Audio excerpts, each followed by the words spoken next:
নিয়ামতপুরে দুর্গা মন্দির পরিদর্শন শেষে নানান প্রতিশ্রুতি দিচ্ছেন সাবেক সংসদ সদস্য ডক্টর মোহাম্মদ সালেক চৌধুরী। যত চাহিদা আছে সবকিছু 100% পুরো হবে। আমি ডাক্তার সালেক পয়সা থাকলে এমপি হলে আপনাদের কোনো সর্বপ্রথম আপনারা মন্দির করছে আমাকে আন্তরিকতা দেখাচ্ছেন, অতীতে আমেরিকার সমাজেও আন্তরিকতা দেখাচ্ছেন।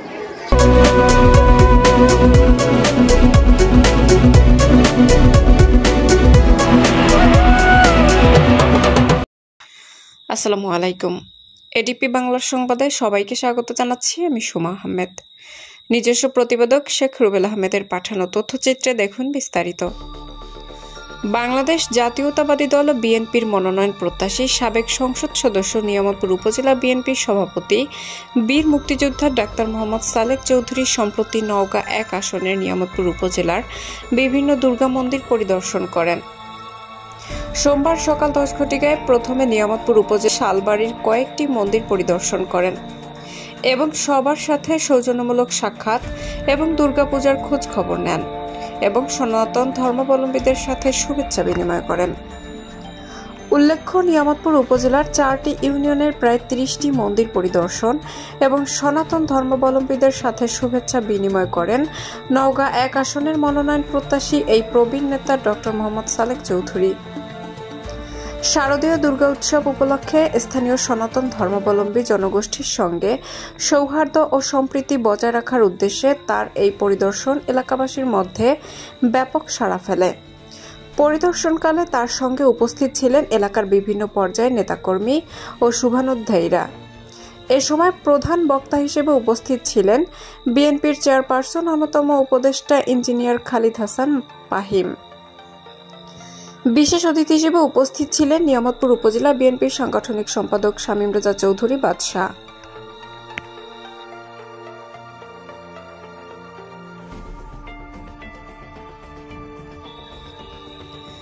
এ সময় উপস্থিত ছিলেন নিয়ামতপুর উপজেলা বিএনপির সহসভাপতি 1 নং হাজীনগর ইউনিয়নের সাবেক চেয়ারম্যান সাপাহার সরকারি কলেজের সাবেক ভিপি আমিনুল ইসলাম, নিয়ামতপুর উপজেলা বিএনপির সহসভাপতি শফিকুল ইসলাম, নিয়ামতপুর উপজেলা বিএনপির সদস্য নুরুল হুদা, নিয়ামতপুর উপজেলা বিএনপির অন্যতম সদস্য আশরাফ আলী, নিয়ামতপুর উপজেলা বিএনপির মুক্তিযুদ্ধ বিষয়ক সম্পাদক আব্দুল মান্নান, নিয়ামতপুর উপজেলা বিএনপির অন্যতম সদস্য বদিউজ্জামান বদি, নিয়ামতপুর উপজেলা বিএনপির কৃষি বিষয়ক সম্পাদক বিআরডিবি চেয়ারম্যান আব্দুর রহমান বাবু, নিয়ামতপুর উপজেলা বিএনপির যুগ্ম সম্পাদক সেকেন্দার আলী, নিয়ামতপুর উপজেলা বিএনপির যুগ্ম সম্পাদক নূরে আলম সুজা, নিয়ামতপুর উপজেলা বিএনপির কোষাধ্যক্ষ তানভীর রহমান, নিয়ামতপুর উপজেলা বিএনপির সদস্য আসাদুজ্জামান বাবু, নিয়ামতপুর উপজেলা বিএনপির সহসভাপতি মোহাম্মদ খলিলুর রহমান, নিয়ামতপুর উপজেলা বিএনপির সদস্য জলিল মেম্বার,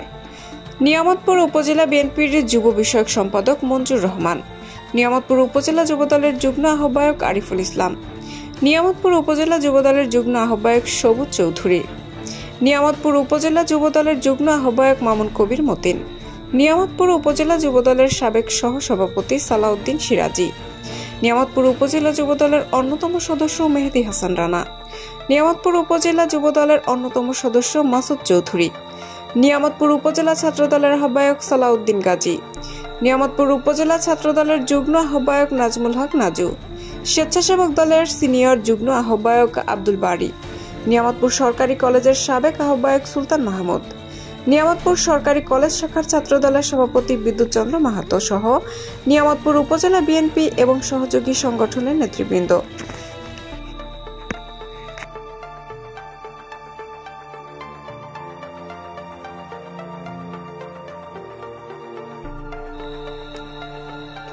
তারা সকলে মিলিতভাবে মন্দির কমিটির সদস্য ও স্থানীয় পূজারীদের সঙ্গে শুভেচ্ছা বিনিময় করেন এবং সার্বিক ব্যবস্থাপনা সম্পর্কে খোঁজ খবর নেন। মন্দির পরিদর্শনের সময় বীর মুক্তিযোদ্ধা ডাক্তার মোহাম্মদ সালেক চৌধুরী বলেন, ধর্মীয় সম্প্রীতি, সামাজিক সহাবস্থান ও পারস্পরিক সহযোগিতার গুরুত্বের উপর বিশেষ জোর দেন।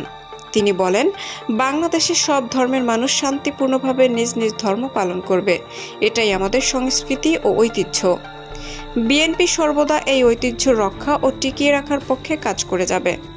এছাড়াও তিনি মন্দির পরিদর্শনের সময় সনাতন ধর্মাবলম্বীদের বলেন, আমি যখন এমপি ছিলাম আপনারা জানেন আমি বিভিন্ন মন্দিরে অনেক উন্নয়নমূলক কাজ করেছিলাম, এমনকি মন্দির পরিচালনার জন্য কিছু পুকুর ও মন্দিরের নামে লিজ দিয়েছিলাম।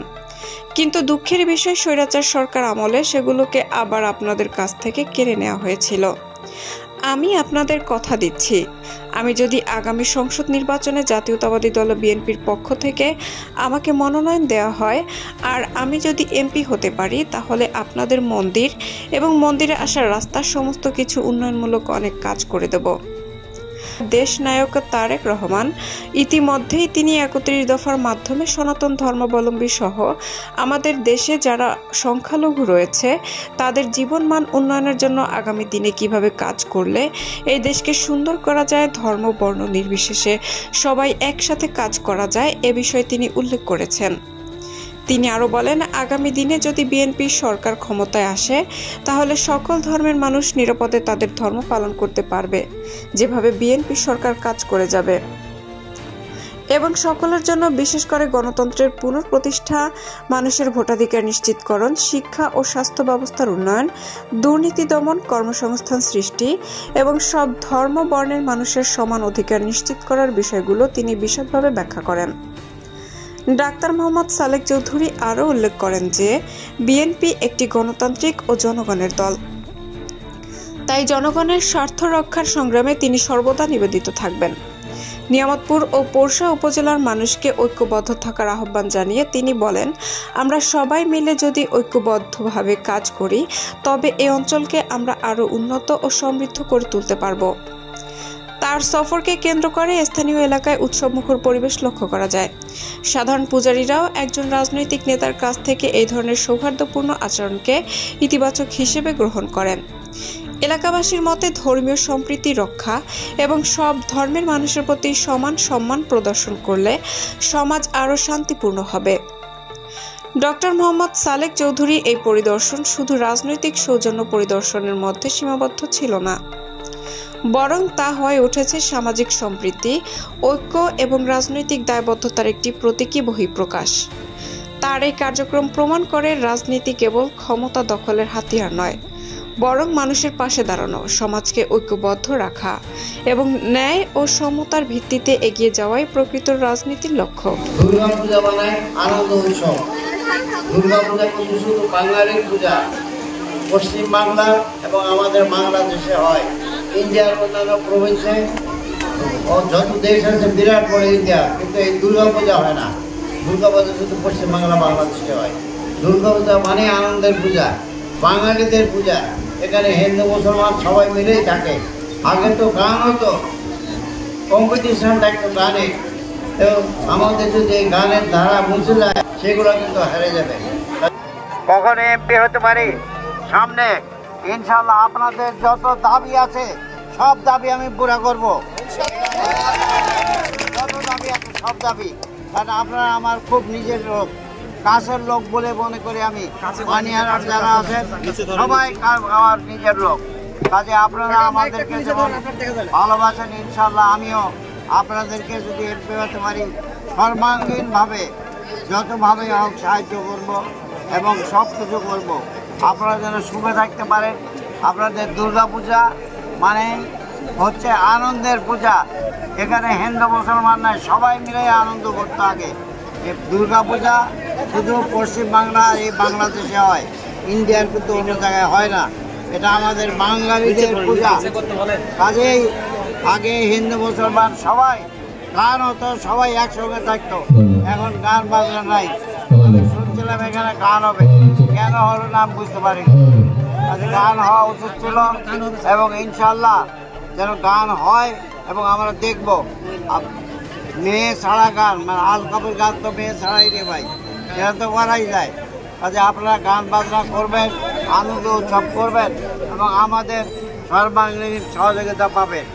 কাজেই আপনারা যারা আছেন এখানে তারা সবাই দোয়া করবেন আমি যেন সামনে বারে এমপি হতে পারি এবং আপনাদের সহযোগিতা করতে পারি। কাজেই আপনারা সবাই সুখে থাকবেন। আপনাদের সবার প্রতি আমার আন্তরিক অভিনন্দন জানানো। আপনারা সুষ্ঠুভাবে এই পূজাটা শেষ করবেন।